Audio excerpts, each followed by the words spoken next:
What is going on, my goblins and ghouls, and as always, welcome to the Spooky Lounge. I am your host, Lucky, and today we have a brand new review for you, Evil Dead Burn, that just hit theaters yesterday. Now, before we get started, if you guys like spooky or sinister content just like this, click that bell to be notified anytime we post anything spooky or sinister. Like the video, share the video, and always remember to subscribe to join the Spooky Lounge family today. Let's get into it. Evil Dead Burn, guys. This is the 7th installment in the Evil Dead franchise. Man, oh man, was this a fun-filled adventure to go on. We're going to dive into all of that and more, but this is going to be a spoiler-free review of the movie, so if you guys haven't seen it, do not worry. You can still watch this video and get kind of a quick synopsis and the overall rating of the film, but I advise you to go see Evil Dead Burn for yourself and obviously form your own opinions. Evil Dead Burn is by far the goriest installment of the Evil Dead franchise for sure. I'm someone who I love my horror filled with gore and blood and guts. This one absolutely hits the nail on the head with that. Honestly, I feel like the story of Evil Dead Burn was incredibly good. We follow Alice, our main character, throughout the entirety of the film. She is married to Will, and she basically married into a family that grandpa died many years ago. He was essentially the founder or co-founder of the Circle of the Wise Men, which is essentially this group of people that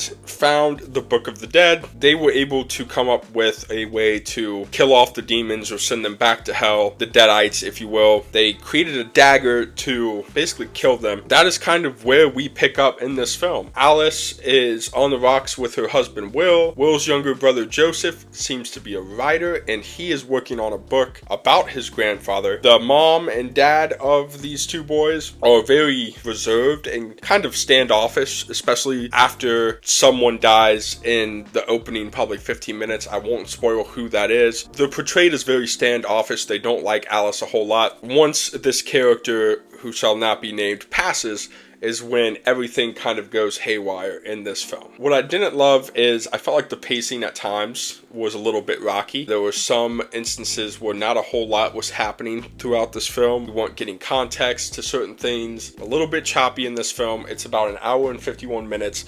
It feels a little bit longer because of that choppiness. They make up for it, and I feel like the kills and the uniqueness of the scenes when especially the Deadites are on screen. Secondly, while it has tons of blood and gore, it is a lot of fun. I felt like the story itself didn't hold a lot of water. For those of you, I'm sure tons of you have seen Evil Dead Rise. That movie was like the upper echelon of the Evil Dead series to me because I feel like the story was super interesting along with what we were following with that entire cast throughout the entirety of that film. Well, this one, it feels more kind of compact while also more grandiose in terms of how many Deadites are in the movie. Essentially, the Deadites are looking for the knife of the Circle of the Wise Men. To kind of cap things off, what I did love is the gore. I thought the acting in this film was really good. The script was okay, but the acting really carried this film, along with the uniqueness of some of these kills. It wasn't just all gore. It was the way that they framed and the coloring of these scenes was really fun to watch and really cool to see on the big screen. I'm going to give the rating of Evil Dead Burn. I want to give Evil Dead Burn a 4 out of 5 knives. Evil Dead Burn was tons of fun. I'm excited for Evil Dead Wrath. One of the end credit scenes was really neat. It's cool to kind of see how this all forms together. But without further ado, 4 out of 5 knives for Evil Dead Burn. Tons of fun, tons of gore. It's an Evil Dead movie, guys. Tons of Deadites. Obviously, the Deadites are horrifying and albeit supernatural and incredibly powerful. So go check this one in theaters, Evil Dead Burn. And before I go, remember to de-stress, progress, and let your mind rest. This is Lucky, and I'll see you guys at the lounge in the next one.